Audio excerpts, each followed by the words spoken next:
Now today, let us move to some practice questions related to valence bond theory. In the first question I asked, the ratio of sigma bond and pi bond in tetracyanoethylene is, if you observe this tetracyanoethylene, it is ethylene derivative,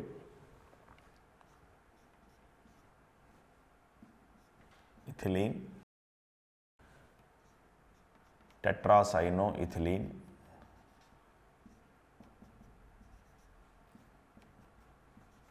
in this tetracyanoethylene, I am asking sigma bond and pi bond ratio. So triple bond means 1 sigma 2 pi, 1 sigma 2 pi. So 1, 2, 3, 4, 5, 6, 7, 8, 9, 9 sigma bonds. And 2, 4, 5, 7, 9, 9 pi bonds. Therefore, the ratio between sigma and pi bond means 1:1. Now in the second question, I am asking example for superoctet molecule. Superoctet molecule means molecule having more than octet configuration. అంటే octet కంటే ఏ మాలిక్యూల్కి ఎక్కువ electronic configure ఉంటే దాన్ని మనం super octet molecule అని చెప్పి చెప్పుకుంటాం. ఈ ClF3 మాలిక్యూల్ కనుక మనం తీసుకున్నట్లయితే central atom is chlorine. It's valence shell contains 7 electrons. Out of 7 electrons, 3 electrons involved in bonding in fluorine.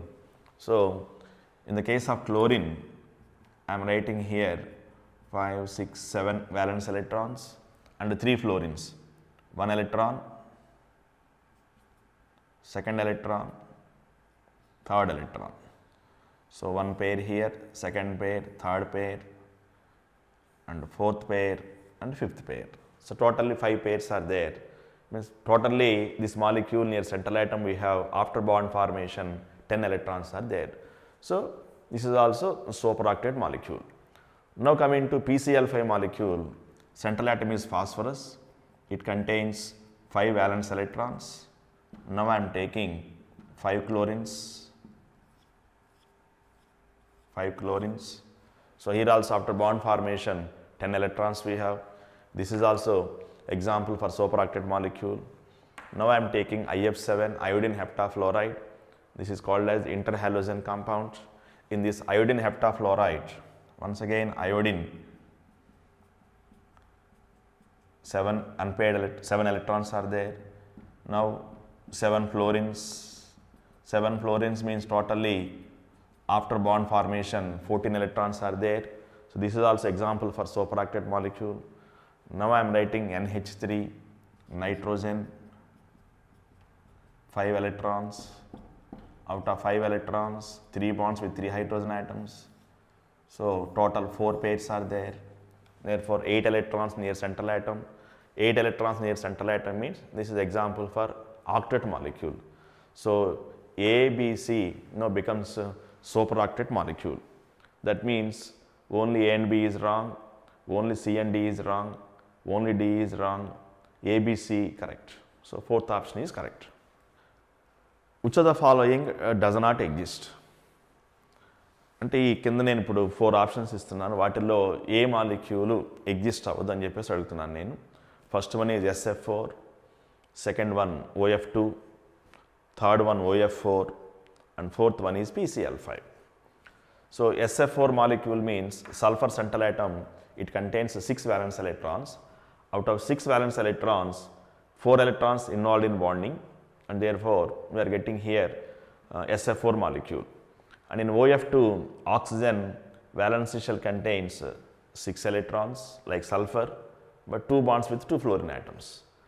Now I am talking about OF4 molecule. In this OF4 molecule, sulfur, oxygen both belongs to same group, whereas sulfur form SF4, if you observe OF4, this possible or not, let us see. Next PCl5 molecule. Now first I am writing here oxygen atom. Its configuration is 2s2 2p4. This is ground state configuration 2s2 2p4. Now I am writing sulfur configuration, same group, but outermost orbit is 3s2 3p4 and it contains 3d orbitals also. So 3s2 1 2 3 4 So we have 5 d orbitals, empty orbitals. Now to form SF4 molecule, to construct SF4 molecule, we required 4 unpaired electrons. That is possible by writing excited electronic configuration, S star. Now this becomes 3p3, 3d1. Now the sulfur excited, sulfur contains 4 unpaired electrons, then it can form SF4 molecule. Now if you observe this OF4 molecule, central oxygen atom, 2 valence electrons are there. With the help of these 2 valence electrons, it forms OF2 molecule. But to construct OF4 molecule like sulfur, we need excitation. But in the case of oxygen, in the outermost orbit is second orbit. The second orbit contains 2s and 2p. So due to lack of empty d orbitals in the second orbit, or due to lack of empty orbitals in the second orbit, there is no chance of excitation of electrons. That's why we are unable to get 4 unpaired electrons. That's why normally oxygen form 2 single bonds with 2 fluorines. But in the third option it is given OF4. That's why this compound does not exist. PCl5, phosphorus. 5 valence electrons are there. The 2 phosphorus is third period element. It contains empty 3d orbitals. So PCl5 is possible.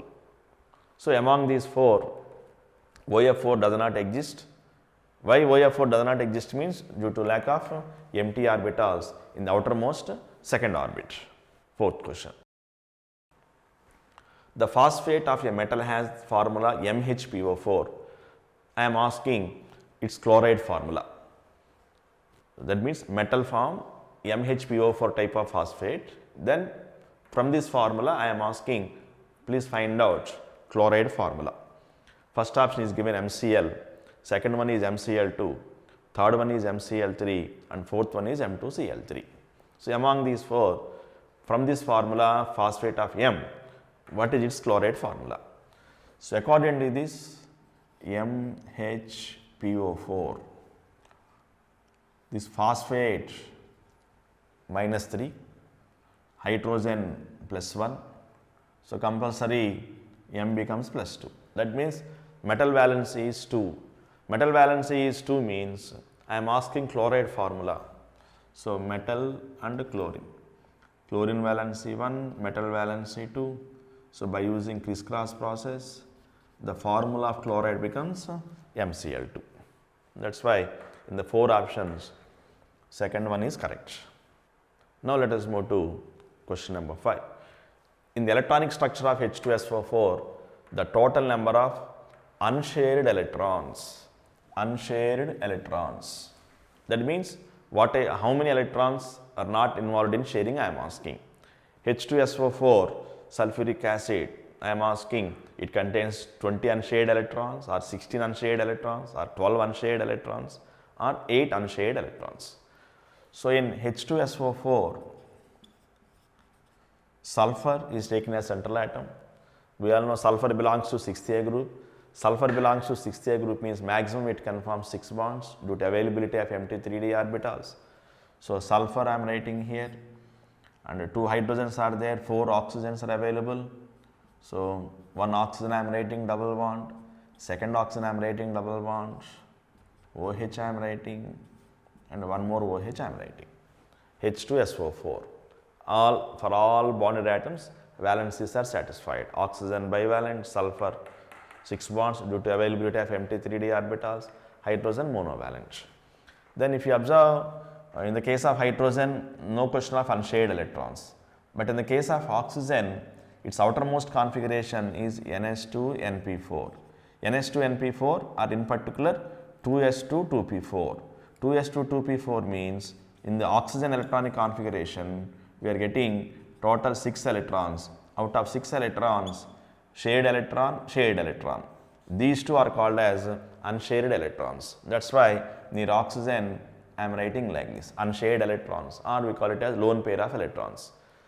Similarly, in the case of this oxygen also, 2 unshared electrons, 2 pairs electrons, 2 pairs here.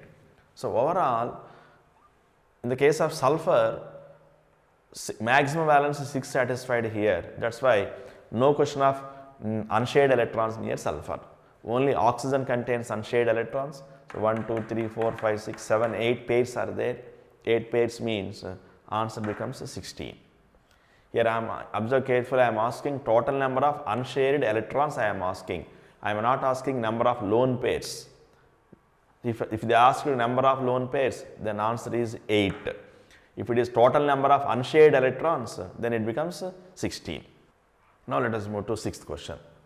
Which of the following species is neither hypervalent nor hypovalent? Hypervalent means the species having more than 8 electrons near central atom. That means more than octet configuration, expanded octet configuration. Hypovalent means less than 8 electrons in the central atom. Less than octet configuration, more than octet configuration. Hypervalent is more than octet configuration. Hypovalent means less than octet configuration. Now I am writing perchlorate ion, next BF3, next sulfate ion, next one is carbonate ion. So perchlorate ion formula is ClO4 minus. So in this ClO4 minus, the structure of ClO4 minus is chlorine surrounded by 4 oxygens, double bond, double bond, double bond. Chlorine 7th group, maximum it forms 7 bonds. That's why 7th bond I am writing with single bond. Then if you observe unshared electrons, here 2, 2, 2 and here it becomes 3. So overall it becomes ClO4 minus. So in this perchlorate ion structure near chlorine we have more than octet configuration. That's why it becomes hypervalent ion. Now if you observe BF3 molecule, central atom is boron atom and boron third year group element, it forms 3 bonds. So fluorine contains 3 lone pairs of electrons.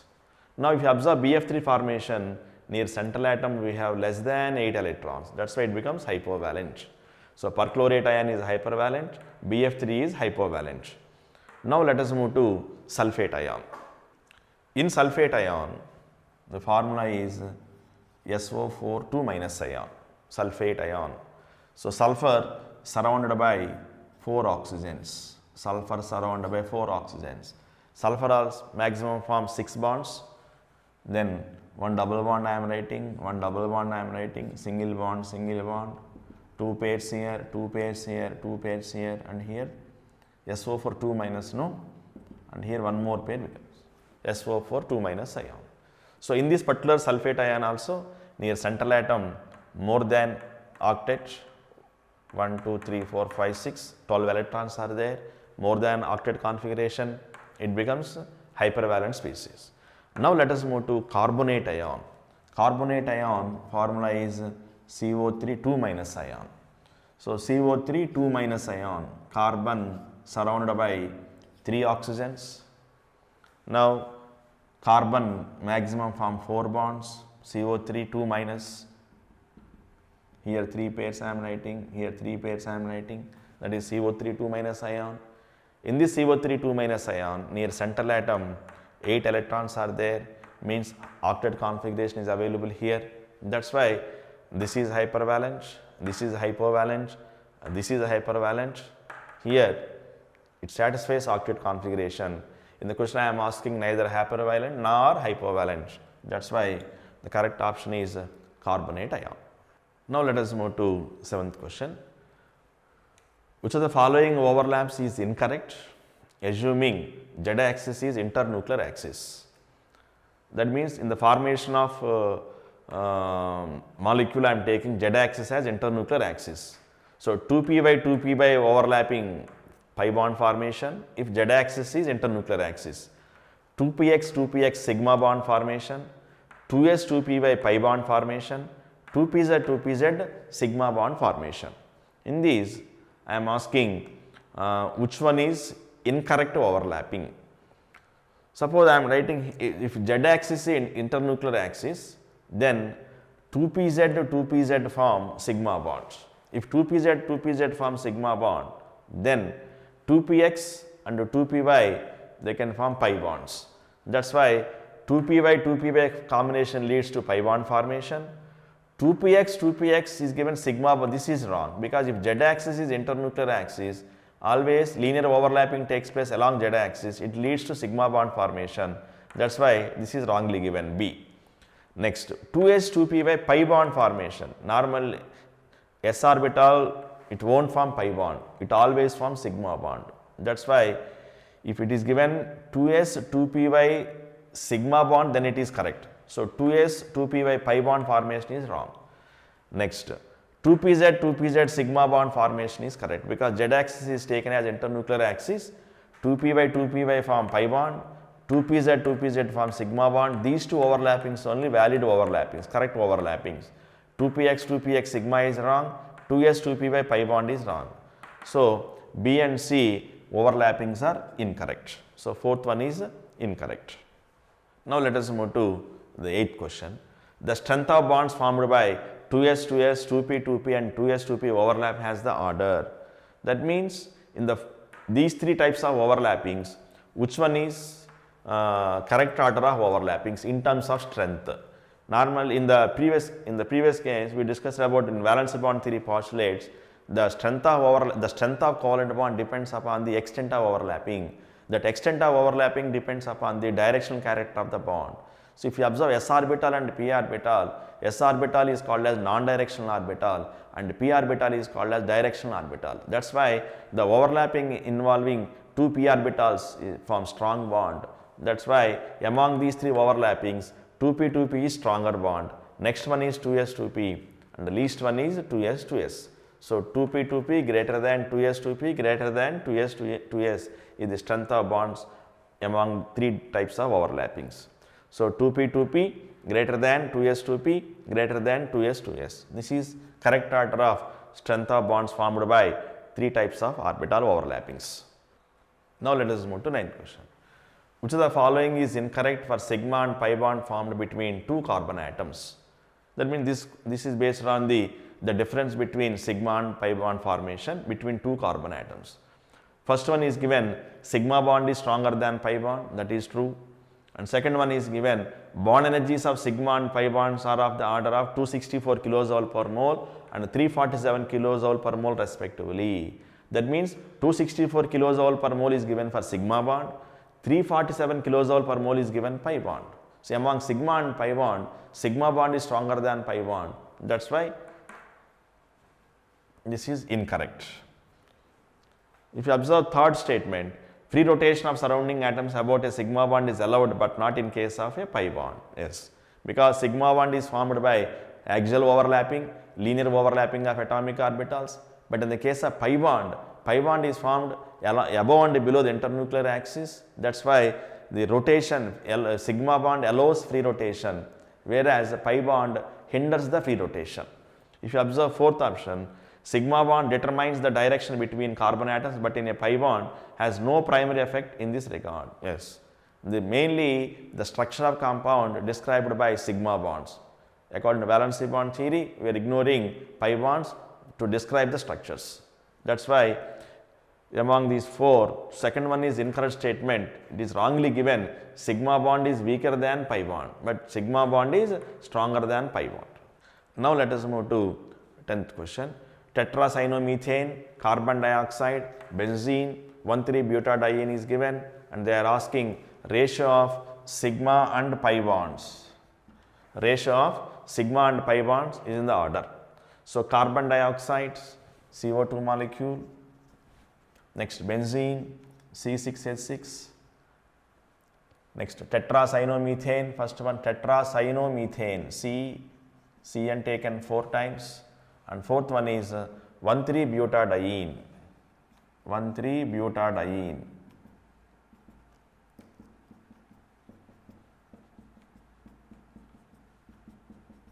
So this is 1,3-butadiene. In tetracyanomethane, carbon surrounded by 4 CN groups. Tetracyanomethane. Next in carbon dioxide, C double bond O, double bond O. In benzene, it is a cyclic compound. Each carbon with hydrogen.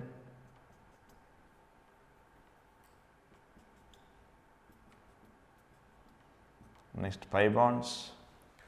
So in tetracyanometane, if you observe number of sigma bonds, 1, 2, 3, 4, 5, 6, 7, 8 sigma bonds are there, 2, 4, 6, 8 pi bonds are there. Ratio is equal to 1 in the case of tetracyanometane. Next one is carbon dioxide. In carbon dioxide, if you observe 2 sigma bonds and 2 pi bonds, ratio is equal to 1 for carbon dioxide. Next in benzene, in sigma bonds are 12 sigma bonds and 3 pi bonds are there. So ratio is 4 for C compound benzene. In the case of 1,3-butadiene, 1, 2, 3, 4, 5, 6, 7, 8, 9 sigma bonds are there and 2 pi bonds are there. Ratio is 4.5. So for first compound ratio is 1, for second compound ratio is 1, for third compound ratio is 4, and for fourth compound ratio is 4.5.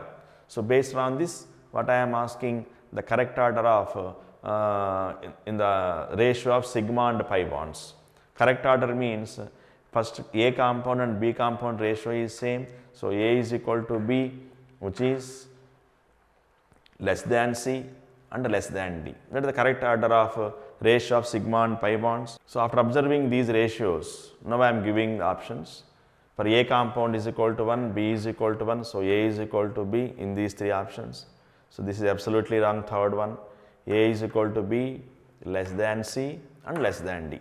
So first option is correct related to this question. Now let us move to 11th question. X configuration 1s to 2s to 2p6, 3s to 3p6, 4s to Y configuration 1s to 2s to 2p6, 3s to 3p3. With these configurations, what is the formula formed between X and Y I am asking? Now if you observe X, according to valency configuration, it belongs to second A group, and Y, according to electronic configuration, it belongs to fifth A group. For second A group, valency is 2. For fifth A group, valency is 3 with respect to hydrogen. Then, if you observe the formula formed between these two, it becomes X3Y2. That's why second one is correct. Next, 12th question. Number of lone pairs of electrons in 9 grams of water are, here I am taking N as Avogadro number, 2n, n by 2, n by 4. So number of lone pairs of electrons in 9 grams of water I am asking. If you consider water molecule contains 2 lone pairs of electrons. That means one molecule of H2O contains 2 lone pairs. Suppose I am writing here 1 mole of H2O contains 2n lone pairs. 1 mole of H2O means 18 grams of H2O contains 2n lone pairs. I am asking number of lone pairs present in 9 grams of H2O. So answer is N. Now let us move to the 13th question. The number of sigma and pi bonds in a molecule of cyanogen are respectively 4, 3, 3, 4, 5, 2, 4, 3, 3. Cyanogen formula is Cn taken twice. It is also used as a rocket fuel.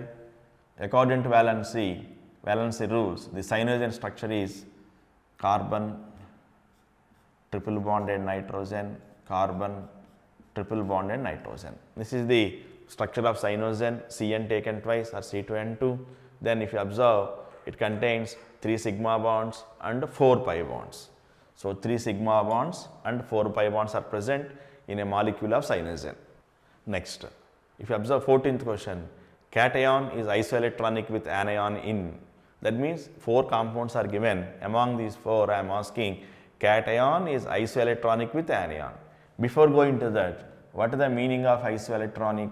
Isoelectronic means species having same number of electrons. అంటే ఏ స్పీసీస్లో అయితే మనకి electrons సేమ్గా ఉంటాయో those species are called isoelectronic species. Now let us move to one by one.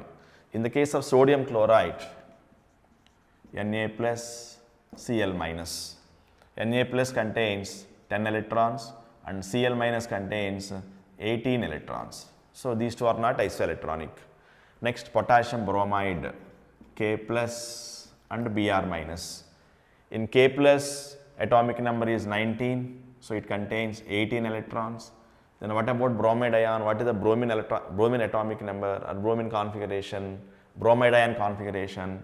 For that, I am taking noble gases, helium, neon, argon, krypton, xenon, radon.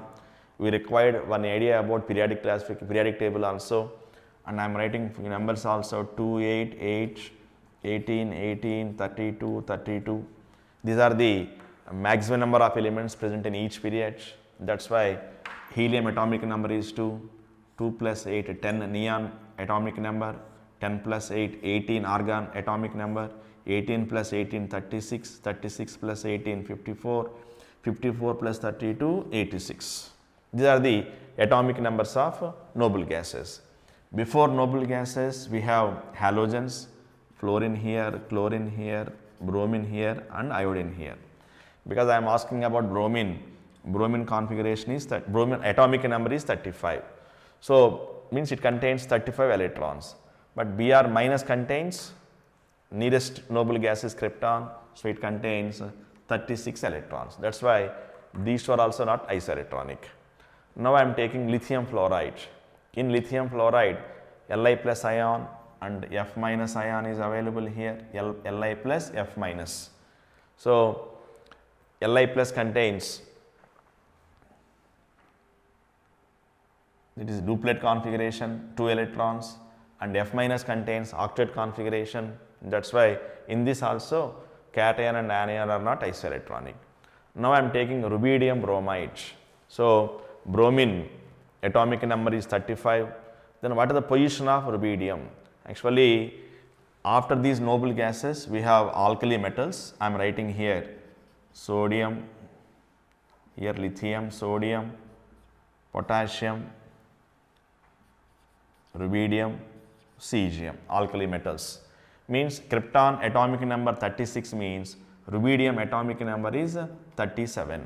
So Rb plus means rubidium means Rb plus. Rb plus means it contains 36 electrons.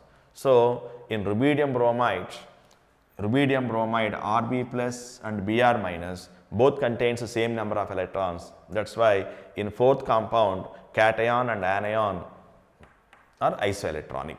So isoelectronic means species having same number of electrons. And this idea also we have to keep in mind to practice the atomic numbers of different types of elements. Now let us move to last question, 15th question. Molecule having maximum number of lone pairs on central atom is pH3, ClF5, BrF5 and SO3. Let us take one by one. pH3 molecule I am taking. Phosphorus outermost orbit contains 5 electrons, 3 hydrogens are there, 3 hydrogens. So bond pair, bond pair, bond pair, and this is lone pair. That means in pH3 near central atom it contains 1 lone pair. Next I am taking ClF3 molecule. So in ClF3 molecule, chlorine valence shell contains 7 electrons. Next 3 fluorines are available here, 3 fluorines. So bond pair, bond pair, bond pair, lone pair and lone pair. Total 5 pairs are there. That means in ClF3 construction, in ClF3 formation, near chlorine, near central atom chlorine, we have 2 lone pairs. Now let us move to BrF5 molecule. In BrF5, bromine is central atom, 7th group element, 7th A group element.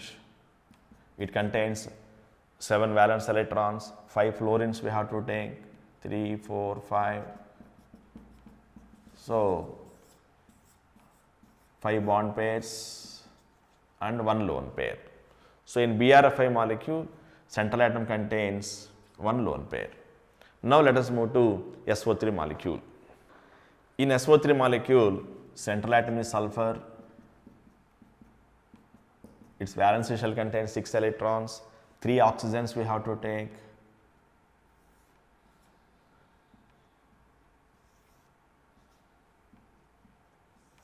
Because oxygen is bivalent, 2 electrons I am taking for single oxygen, 1 sigma 1 pi bond, 1 sigma 1 pi bond, 1 sigma 1 pi bond. That means in the SO3 formation, if you observe near central atom, we don't have lone pairs. So it contains 0 lone pair. Here what I am asking, molecule having maximum number of lone pairs on central atom, then the correct option is ClF3. So previously we observed about covalent bond formation. In that covalent bond formation, the shared pair of electrons given by both the bonded atoms. But we have one special type of covalent bond where the shared pair of electrons given by one of the bonded atom. That type of bond formed between two atoms by sharing pair of electrons, whereas that shared pair of electrons given by one of the bonded atom. Such type of bond is specially called as coordinate covalent bonds or day 2 bonds. Now let us move to few examples present in the coordinate covalent bond formations. So coordinate covalent bond means formed by sharing a pair of electrons. This is also formed by sharing a pair of electrons, but the difference is both electrons provided by one of the two bonded atoms. So the difference between covalent bond and coordinate covalent bond is, in covalent bond the shared pair of electrons given by both the atoms, but in the case of coordinate covalent bond or day 2 bond, the shared pair of electrons given by one of the bonded atoms. That diagrammatically I am representing here. I am taking two species A and B. A provides one lone pair, B provides one empty orbital for accepting that lone pair of electrons. That's why this A is called as lone pair donor, also called as Lewis base. Electron pair donor is Lewis base, and B, due to the availability of this empty orbital, it can act as lone pair acceptor. Electron pair acceptors are called Lewis acids. So the basic requirement for the formation of coordinate covalent bond is at least one lone pair and at least one empty orbital be required. Then between lone pair donor and lone pair acceptor, there is a formation of coordinate covalent bond. So simply A is called donor and B is called acceptor. And while you are representing coordinate covalent bond, always you have to put arrow from donor to acceptor. Here I am giving CCB, it stands for coordinate covalent bond. So this is a diagrammatic representation of formation of a coordinate covalent bond. Now let us move to few examples for this coordinate covalent bond. First one is formation of ammonium ion. This ammonium ion is formed by the combination of ammonia and H plus ion. In the case of ammonia, near central atom, we have one lone pair of electrons, and I mentioned here H plus ion, empty orbital is available. Then from ammonia to H plus, ammonia means nitrogen of ammonia to H plus, there is a transfer of electron, or don't say transfer of electron, donation and then sharing by both the species. Then this is called a simple example for coordinate covalent bond formation. Nothing but NH4 plus ion, ammonium ion. If you observe the second example here, combination of ammonia and boron trifluoride. Ammonia contains one lone pair and BF3 contains empty orbital. What is the procedure to verify whether the species contains lone pair, whether the second species contains empty orbital or not? A simple basic requirements we required here. If you observe, for the formation of BF3 molecule, central atom boron, its configuration is 2s2 2p1. But to describe BF3 molecule, we required 3 unpaired electrons. Then I am writing excited boron configuration, it is 2s1 2p2. So this is the orbital distribution of electrons, 2s1 2p2. Then this electron bonded to fluorine, this electron with fluorine, this electron with fluorine. What about this orbital? We call it as empty orbitals. So BF3 is one example having empty orbital. Ammonia is another example having lone pair. So between these two, now formation of coordinate covalent bond. So this is combination of ammonia and boron trifluoride. Now let us move to third example, formation of carbon monoxide.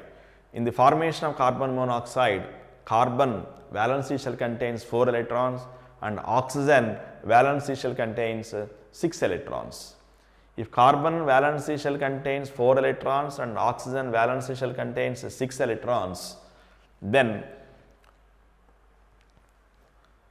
If you observe the formation of day 2 bond here, this is a donation from oxygen to carbon. Donation from oxygen to carbon.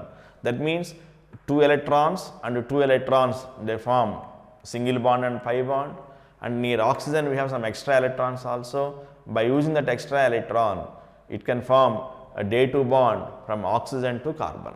So, oxygen to carbon day 2 bond. Previously, we observed day 2 bond in between two species, ammonia and H+, ammonia and BF3. Here, the coordinate covalent bond within the formation of one molecule from oxygen to carbon.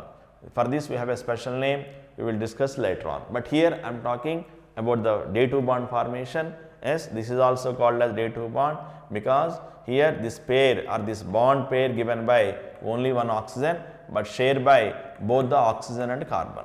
So, shared pair of electron given by one of the bonded atom or bonded species, that bond is called as a coordinate covalent bond.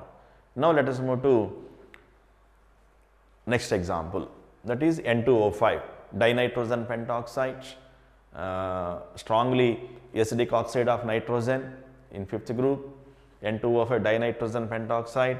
If you observe the distribution of electrons here, nitrogen normally form 3 bonds, but due to the presence of lone pair, it forms 4th bond also. The 4th bond formed by nitrogen always day 2 bonds. Then I am giving here day 2 bond from nitrogen to oxygen. Then oxygen contains 6 valence electrons. By accepting this, now oxygen acquires octet configuration. So, here also one more day 2 bond from nitrogen to oxygen. This is a very good example, species containing coordinate covalent bond, that is N2O5. So, in N2O5, 2 day 2 bonds are available. Next, let us move to 5th example. Here you heard about these complex ions. These words we are using in coordination compounds. In this complex ion, one example is given here, hexammine cobalt-3 complex. In this, ammonia is called as ligand, and cobalt or cobalt plus 3 is called as central metal ion. Cobalt plus 3 means cation, electron deficient, not electron deficient, it contains some empty orbitals, and ammonia we all know it contains lone pair, then it acts as donor, and cobalt plus 3 act as acceptor. Then between ligand and central metal atom, there is a chance of coordinate covalent bond. So, this ligand act as Lewis base and central metal ion act as Lewis acid. So, between Lewis base and Lewis acid, now we have formation of coordinate covalent bond. This is also a very good example for coordinate covalent bond. But means in this complex ion between ammonia and cobalt, we have coordinate covalent bonds. That is why these compounds also called as coordination compounds. Related to this, we have a very big chapter, coordination compounds.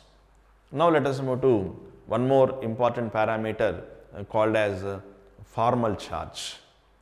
This formal charge, the importance of formal charge is, it explains about the what type of structure is most stable structure. Suppose if a compound has more than one structure, out of those structures, which one is most stable structure? For that, they introduced a very simple principle called as formal charge.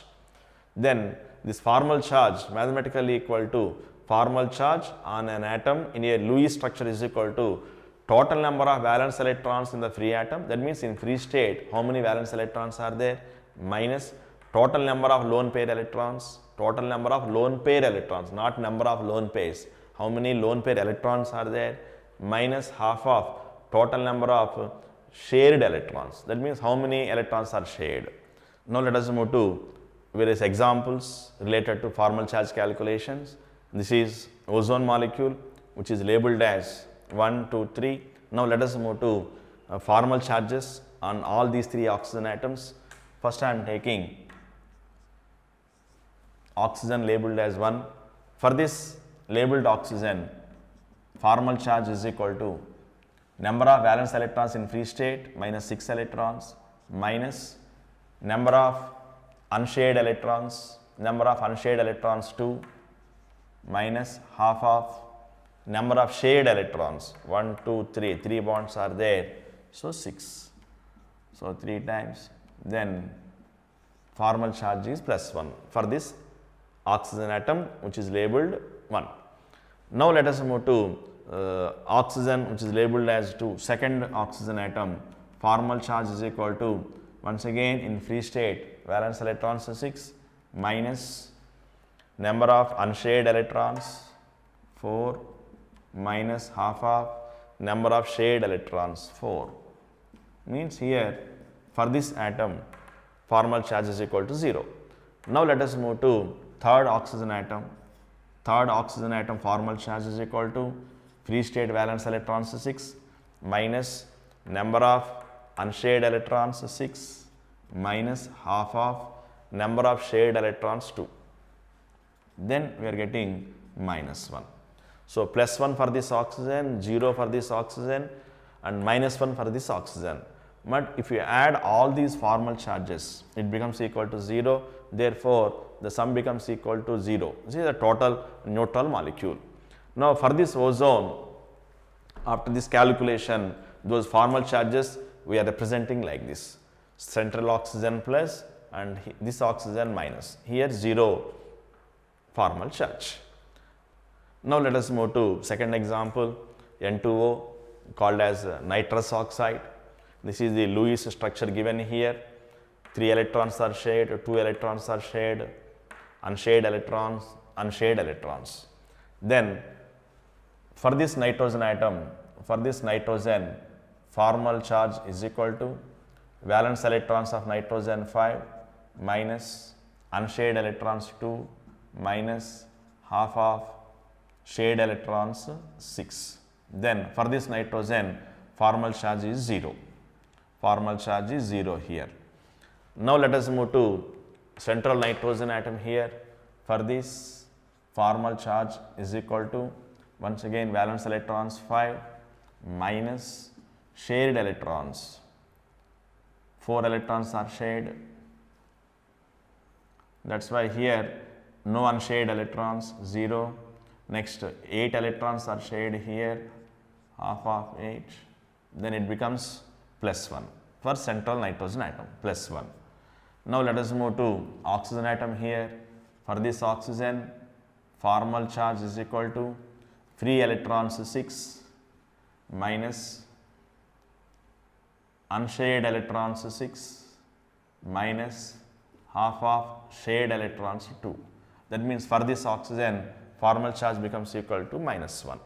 So if you observe these formal charges, once again, the sum of formal charge is equal to 0. So this is also a neutral molecule.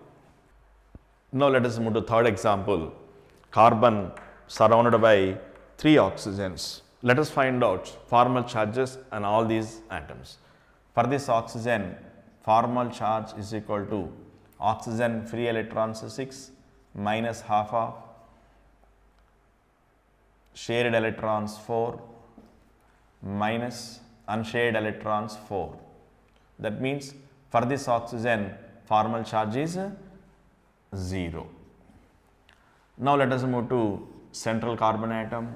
For this central carbon, formal charge is equal to valence electrons 4 minus half of shared electrons 8 minus unshared electrons 0. Then here formal charge 0 for central carbon atom. Now let us move to this oxygen atom. Formal charge is equal to free electrons 6 minus half of shared electrons 2. Next unshared electrons 6 electrons are there. Unshared 6 electrons. Then if you simplify this, we are getting minus 1 for this oxygen. Now let us move to this oxygen. Formal charge is equal to 6 free atom electrons minus half of shared electrons 2 minus unshared electrons 6. So for this also we are getting minus 1. So for this oxygen 0, carbon 0, oxygen minus 1, oxygen minus 1. That means if you observe sum of these formal charges is not equal to 0, means this is not a neutral species. So sum is equal to minus 2. So this is one anion with minus 2 charge. So that anion with minus 2 charge we are representing like this. So this is representation of the previous calculations of CO3 2 minus. It is very popularly called as carbonate ion. So, after observing these examples, now I am giving some points related to formal charges. So, the lowest energy structure is the one with the smallest formal charges and the atoms. That means, if we have a particular molecule, different structures are there, out of those structures, which one is a lowest energy structure means the structure having a smallest formal charges on the atoms. This is also now one more statement I am giving here, the formal charges on the atoms are the smallest or 0. So, overall we required the smallest formal charges or 0 formal charge, then that structure has a lowest energy structure.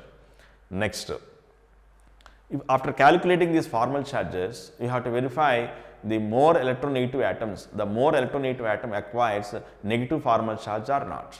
That is also very important one, that is given in third statement. Negative formal charge should appear on the most electronegative atom. And one more thing is, if you after calculating these formal charges, we have to verify on adjacent atoms we have same sign formal charge or different sign formal charge. Normally, we have to avoid same formal charge sign on adjacent atoms. That is why adjacent atoms in the structure should not carry the formal charges of the same sign. Next, if you observe in the previous examples, for nitrous oxide, for ozone, we got total formal charge is equal to 0. But in the case of last example, that is CO3 2 minus, the sum of formal charges is -2. So, the total formal charges on the atoms must be 0 for a neutral molecule. That means the sum of formal charge is 0 indicates that molecule is neutral molecule and must equal to net charge for a polyatomic ion. If it is an ion, the sum of the formal charges is equal to net charge on the ion. So, in valency bond theory, we are unable to explain the structures, we are unable to predict the correct bond angles also. For example, if you take water molecule, according to valency bond theory in H2O, central oxygen atom uses its p orbitals. Because central oxygen atom uses p orbitals, because of that, in H2O molecule, according to valency bond theory, the expected bond angle is 90 degrees. But in the case of water, the actual bond angle is 104 degrees. Similarly, in the case of ammonia formation, the central nitrogen atom uses p orbitals. Because central nitrogen atom is using p orbitals, in ammonia also, according to valency bond theory, since p orbitals are perpendicular to each other, the expected bond angle is 90 degrees in ammonia with respect to valency bond theory. But actually, in ammonia, bond angle is 107 degrees. So, why these abnormalities we are getting?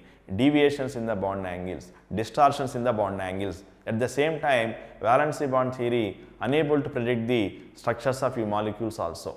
Suppose if we take formation of methane molecule, in methane molecule, carbon valency shell contains 4 electrons. What type of 4 electrons? 1 electron present in s orbital, 3 electrons present in 3p orbitals. Now, if these 4 orbitals overlap with 4 hydrogens 1s orbitals, in methane molecule, we are getting different types of overlappings. 1 ss overlapping and 3 ps overlappings we are getting.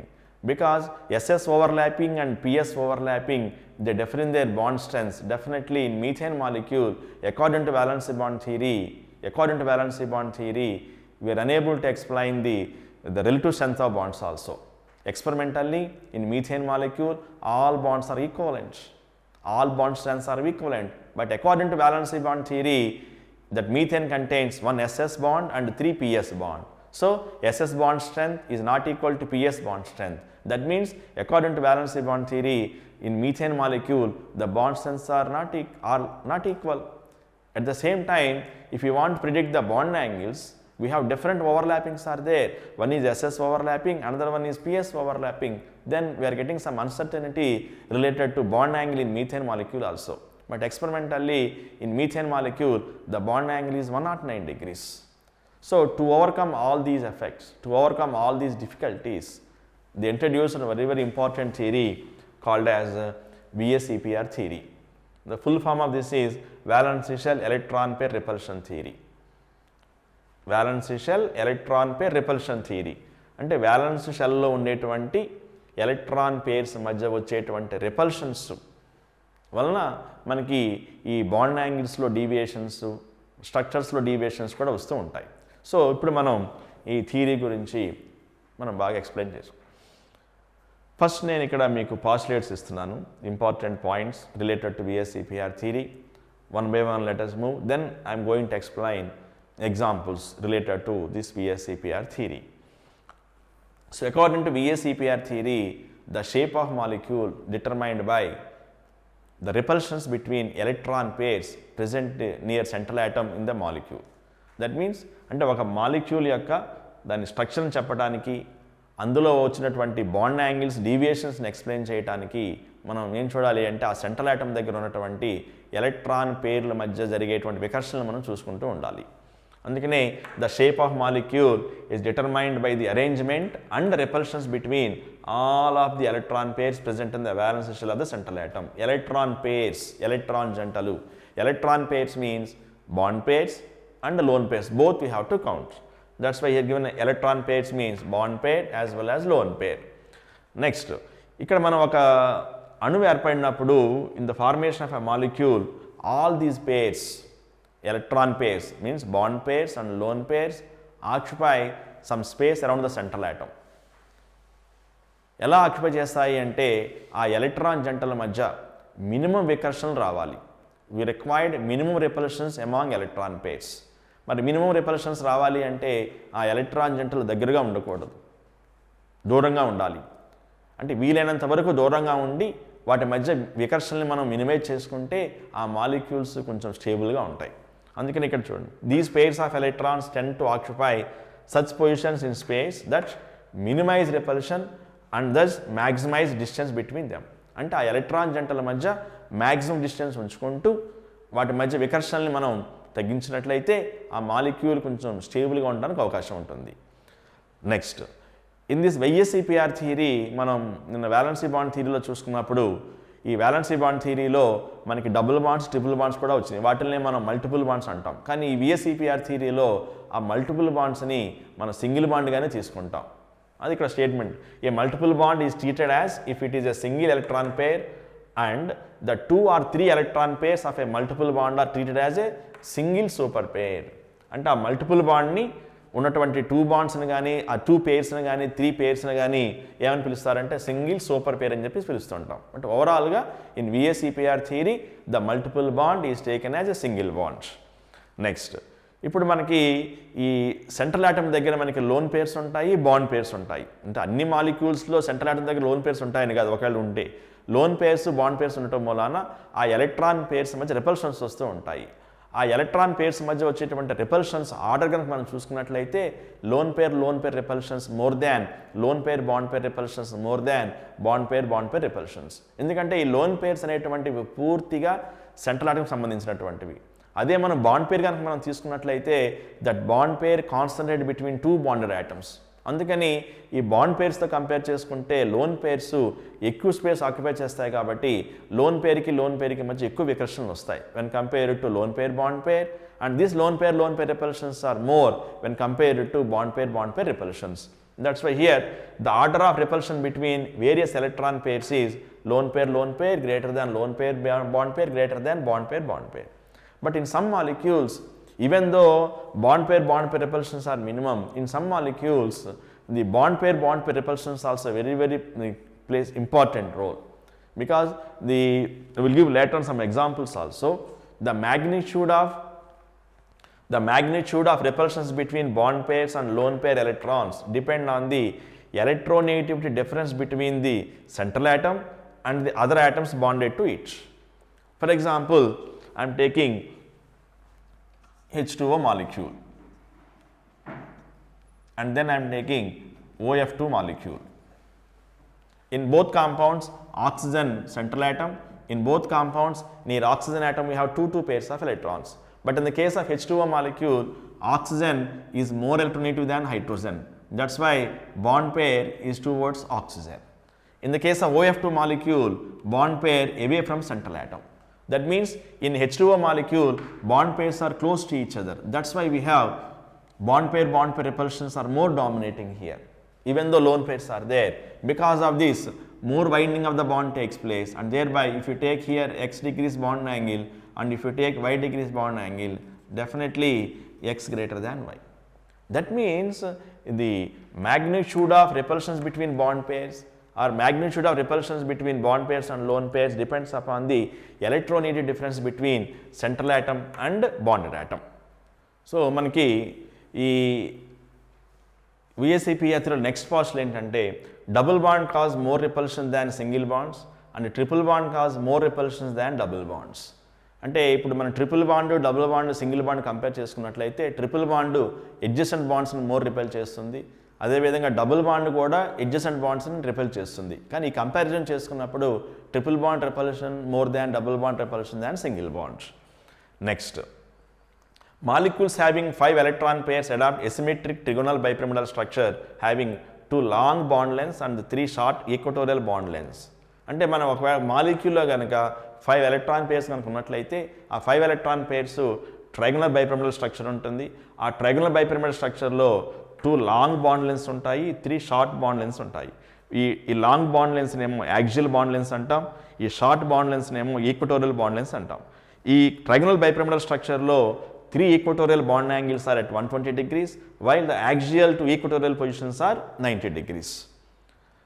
Next one is, in the trigonal bipyramidal structure, the lone pairs occupies the equatorial positions. అంటే ఈ trigonal bipyramidal స్ట్రక్చర్లో మనకి repulsions minimum ఉండాలి అంటే ఆ loan pairs equatorial పొజిషన్లో ఉంటాయి.